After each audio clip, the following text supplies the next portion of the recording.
Little Red Riding Hood.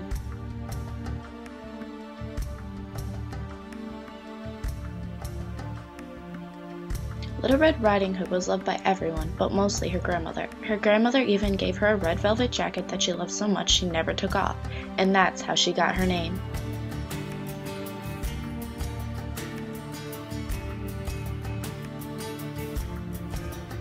One day, Little Red Riding Hood's mother gave her cake and a bottle of wine to give to her grandmother because she was very ill. Her mother had said, "Stay on the path and make sure you say good morning to your grandmother."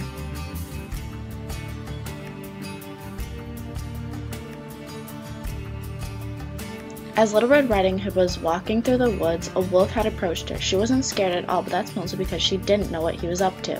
They then had a conversation as the wolf started to create a plan.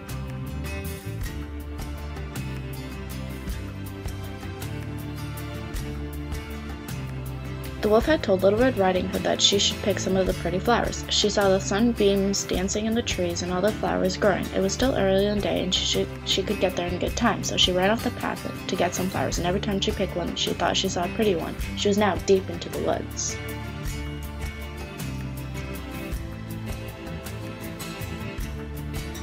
Meanwhile, the wolf ran straight to Grandmother's house. Grandmother asked who was there, and the wolf replied, "Little Red Riding Hood, and I am bringing you cake and wine." "Lift the latch," said Grandmother. He got the latch open and went straight to Grandmother's bed and devoured her. Then he put on her clothes, dressed himself in her cap, and laid in her bed and drew the curtains. Little Red Riding Hood had been running around picking flowers until she could not pick any more. She remembered that she needed to get to Grandmother's. She was surprised the cottage doors open and went into the room, and she felt uneasy. She said good morning but got no answer. Her grandmother was lying in bed with the cap pulled far over her face, looking very strange.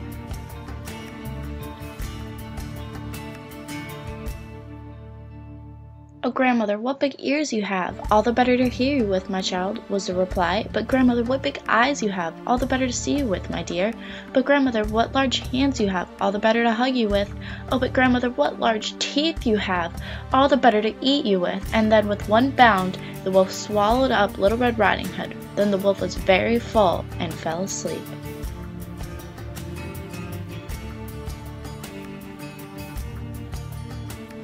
A huntsman was passing the house and wondered how the old woman is snoring. "I must see if she wants anything." He went into the room and saw the wolf lying in bed. He cut open the stomach of the sleeping wolf. He made 2 snips and saw Red Riding Hood. He made 2 more snips and out she came. After that, the aged grandmother came out alive also, but it was hard for her to breathe.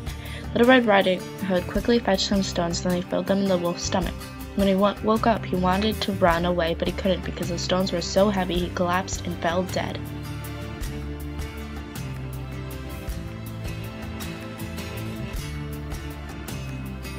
Then all 3 were as happy as could be. The huntsman went off with the wolf's skin, and Grandmother ate her cake and wine. Little Red Riding Hood thought to herself, "As long as I live, I will never leave the path by myself to run into the woods when my mother has forbidden me to do so." But another time, a wolf was walking in the path, and it said hello to her, but she just kept walking on the path, otherwise he would have eaten her.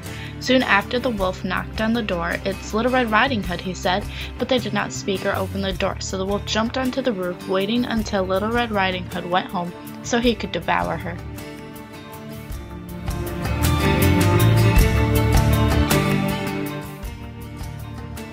The grandmother said, "Take the pail, Red Riding Hood. I had made some sausages yesterday, so carry the water which I boiled them to the trough." Red Riding Hood carried until the great trough was full.